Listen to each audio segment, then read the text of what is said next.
Good morning. Patrick here from Have Cheeto Will View. It is late, or early, however you see it. It is now the 31st of October, and I am now dropping my 17th day of Halloween. So I got over 50%, and I didn't get all 31 movies, but I got 17 out of the 31, and so I was pretty happy about that. That's pretty good for me. A lot of times I don't finish these things, I don't even get past the first five. So actually be able to focus enough to actually do this, I'm pretty happy.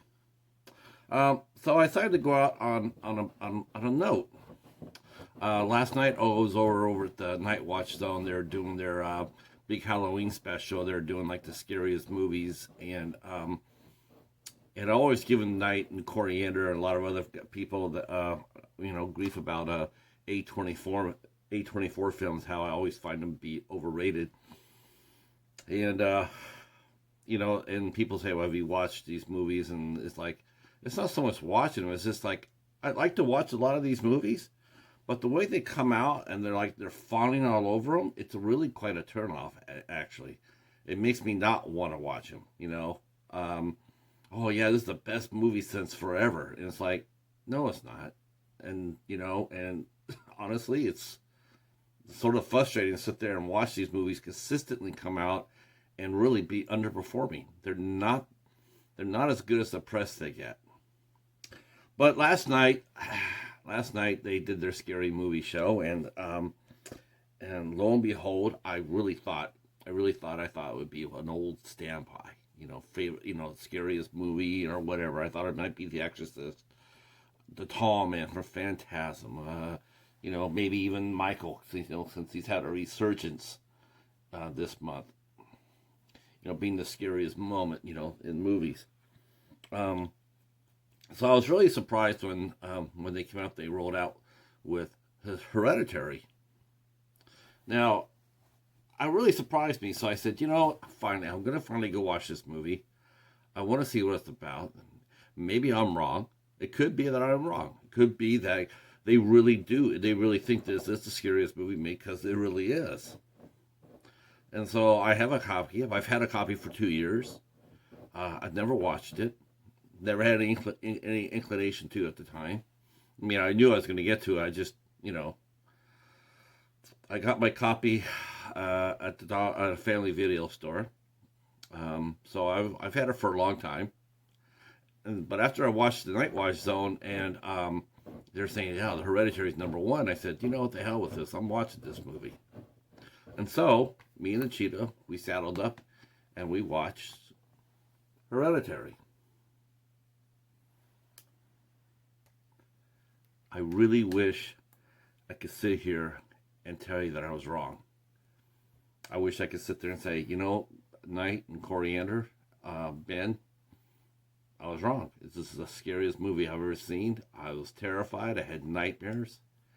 It was spooky. But I'd be lying through my teeth. I really would. On paper, this movie is sensational. Sensationally cast. Toni Collette, Gabriel Byrne, both are veterans. They've done both horror. They've done both horror.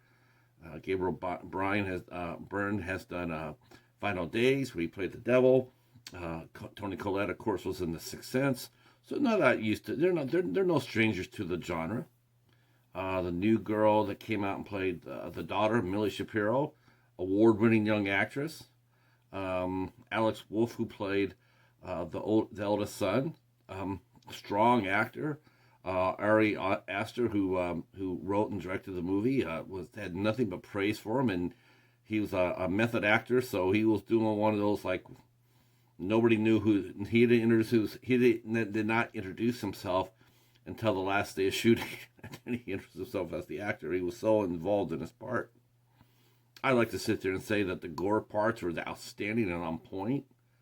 That one scene was just like, should be jaw dropping and shocking. I wish I could sit there and say, holy shit, I didn't see that coming. Or that I knew about it was like, wow, that's still really impactful. but I'd be lying. I really would. I watched this with an open mind. I watch all movies with an open mind. I never had anything. I never said Hereditary was a bad movie. There's nobody has ever heard me say Hereditary sucks or Hereditary was a bad movie because I've never watched it. Only thing I've ever said was A24 films always get hyped. They always get hyped up. And consistently, in my experience, they're always underperform. They always do. And Hereditary is no different.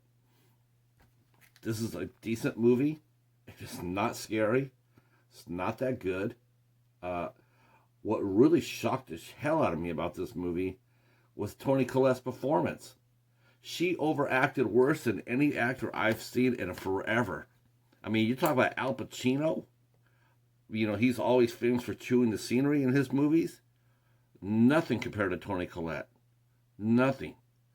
Her character, her mom character, was so off-putting and so so unbelievable. Put you off the movie. Gabriel Byrne didn't have hardly anything to do in this movie, except for Byrne. It's 2 years old. If you haven't seen it by now, that's on you. I'm doing a little bit of spoilers here. That's all he did. He really had nothing to do in this movie. The scares weren't scary. Just seen it before, seen it done better. The cult storyline, seen it before, seen it done better. Rosemary's Baby, better. The Cherry Tree, better. Hell, you could even go to Gabriel Byrne's movie, Final Days, better. The gore, yeah, it's a shock to see a 13-year-old girl get her head knocked off, but is it a reason to make the movie number one scary? No, not at all. It's a decent movie. I mean, it's well written. I do think the son played his part. I mean, the only thing I could come across with this movie more than anything else, the first half of the movie, the first hour or so movie, it plays out like a straight drama. It strays. I mean, other than the scene, the follow-up scene of what happened, and some curse words, I seriously could put this movie in the first 50 minutes and make a damn Hallmark movie out of it. Family trying to get over with grief. I really could. It no sparkles, no tension, no nothing, no build-up, no, it's a psychological horror film. That means slow burn. This movie did not even start climbing that hill until well after an hour into it. I sat there and just was waiting for it to go. Nothing at all. It's just, I was just so appalled by how people think this is like a scary movie. What's scary is not the cult part. In fact, this movie sort of reminds me in a sense of The Devil's Doorway, which Coriander and I talked about on IFC Midnight Nights. IFC Midnight Nights. Say that 3 times fast. It's more the examination of the grief. It's more the examination of what's not happening, but what is happening right there. This is a good case story of a family that's ripped apart by trauma. The death of the grandma, the mother having severe psychological problems even before anything got started. I mean, she was crazy as it was. I mean, she was batshit crazy right from the start. The stepfather. He wasn't the father. He was the stepfather. He married into it. He married the woman. He was his patient. He just did not know how to handle anything. And it was an interesting dynamic to see him try to figure out what was going on, but he had no clue. The son, like I said before, I really actually did like his performance. I liked his performance best of anybody up until the last 10 minutes. because he actually showed a lot of realism in like the mother being so severely unstable, and he was scared of his mother. He was terrified of his mother. That was really interesting to see, and then we find out why he didn't resist taking his little sister with him to the party. Most 17-year-old kids are not going to take their little 13-year-old sister to a party. It's just not going to do that. They're going to sit there and say, nope, rather not go than that. And then again, it shows the mother how unstable she was on insisting that she go with her brother. It's obviously she was just cracked up. She was not stable. You weren't involved with any of the characters except for maybe the son. Not really into the daughter. She came across as aloof and standoffish.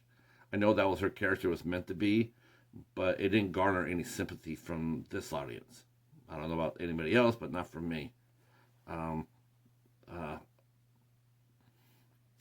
Yeah, I just this is the second movie I've done this month with an A24 film. I did Climax earlier with Gaspar Noé, another movie that was super hyped up, super like, this is so awesome. This is, never seen anything like it. And they're right. Never saw anything like that before. Didn't make a good movie. And the same thing with Hereditary. I think Toni Collette's performance backfired badly. She's always been a really steady actress. One of the best. But not this movie. Horrible. I was like, Gabriel Byrne is a really strong actor. Give him something to do. Give him something to do. And the two kids were probably the two best actors, Millie Shapiro and Alex Wolff. I like them both. But the movie itself, the ending, the last 10 minutes of it, it's just beyond corny. You're sitting there watching, and yeah, I'm going to spoil it. So if you haven't seen it, you've had over 2 years to see it, so don't bitch. But she's up there, and her corpse is cutting off her head because she's long gone dead by that time. She's going to be head herself. It's shock value for shock value. It has nothing to do with the story. It's not scary. If maybe she was feeling it, maybe she was being possessed and then did it. I don't know. But maybe she was. Who knows? But she was dead before she was cutting her. Before her body fell. I got Midsommar.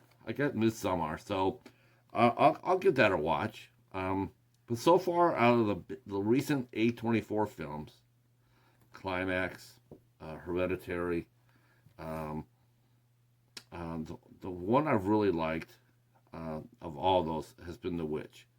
I like The Witch. Okay, I like The Witch. I liked it. I thought it was a little bit of fun. I liked the language. I love the goat.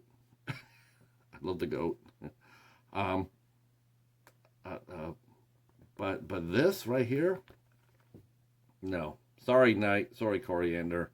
And sorry, Ben. This doesn't cut it. And it has nothing to do with my bias at all. I'm not biased at all. I'm telling you exactly how I felt. I was ready for it to be good. I wanted it to be good. Because I would have liked to sit here and honestly tell you that, hey, I was wrong. I have no problem saying that. I was wrong. But I'm not. This is not a good movie. Not one that I would recommend. I got it for the collection. I got it for $1.50, so I'll hang on to it. But now when you hear me bitch about Hereditary, you know that I've seen it, and then you know that I have an opinion on it, albeit a strong opinion. Now you know why when someone says, Hereditary's all that, I'll sit there and say, it's bullshit. It's not all that.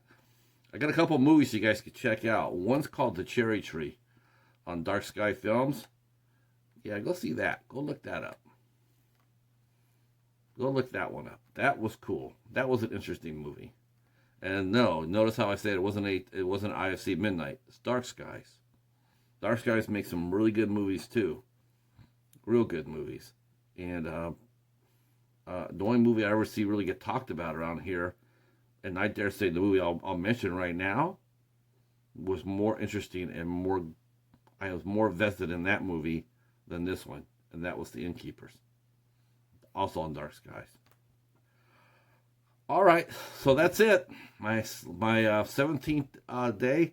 I don't know if I'll do another one beforehand. Maybe, maybe not. Um, I did a review of. I hope you guys will take a peek at it. I did a review of a film just recently. The 16th Day, called Changing Malcolm. I hope you guys will take a look at that. That was actually done by our good friend Chadwick. We really liked it quite a bit, and that's number 16. And you guys can see that and any of the other movies I reviewed in my playlist called 31 Days of Halloween. I will continue to add on to that list until I get 31 horror movies reviewed. All right, that's it. I will see you tonight on the Night Watch Zone for our coverage of The Wind, Demons on the Prairie. And then at 9:30, I will be back here for the Night Watch, for the spectacular. The midnight hour will kick off with our new co-hostess, Katie from Popping the Popcorn. And along with Jennifer Tochi, Mr. Bones, Hobbs Horror, and myself will be there. Maybe some special guests. Yeah. Thanks so much for watching, and happy Halloween, kids. Until the next one. Peace.